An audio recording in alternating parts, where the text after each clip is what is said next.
Since we've been focusing somewhat on global healthcare, we have a bit of a dilemma because up until now, medical device innovation has been dominated by the US and European Union, and we have been programmed to develop devices for those markets.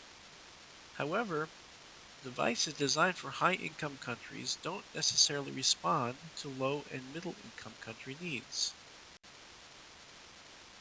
Hospitals and health centers operate in settings far different from those in high income nations.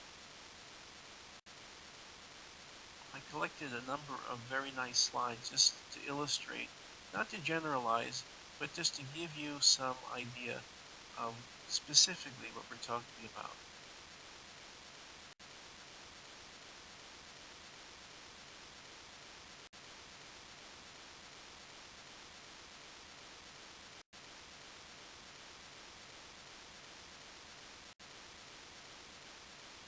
This particular picture reminds me of Liam Carston's presentation.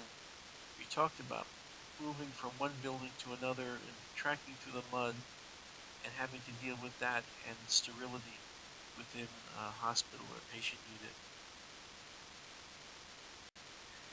As we learned from Brother's Brother, we have a similar dilemma with regard to medical supplies and equipment that are donated.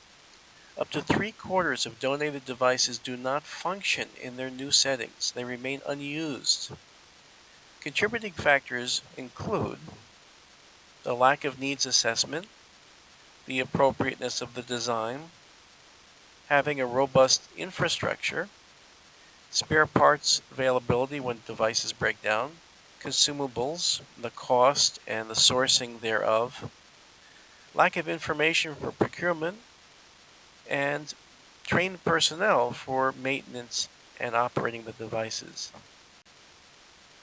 So imagine that it's your job to design a dialysis machine for a developing country. What objectives would you choose and in what order to make this complex machine viable in that environment? Well, a short list would include first and foremost the functionality. Which of the many functions that this device performs are absolutely essential, and which might be dispensable for the sake of cost savings or simplicity? Safety is important, of course, but are the failure modes the same? Are there perhaps new failure modes that are not contemplated in an industrialized setting? Maybe there are less failure modes. The environmental conditions, would it be exposed to humidity, extreme hot or cold? Would it be dragged through the mud? Speaking of which, does it need to be moved from building to building or within the hospital? Ease of use. What level of skill is available for operating this device, and what level of skill is required for operating the device? Then from a perspective of a device that's made for the developing world as opposed to one that's donated, where would it be produced? Would it be produced at the native country? Would it come from China? Would the United States manufacture it? Or would it be some combination of all of the above? And in which case, where would the materials come from? How would you source the supply chain? Consumables, likewise. Is this a consumable hungry machine with a lot of disposable parts, or could we maybe replace them with sterilizable, reusable? And what's the cost?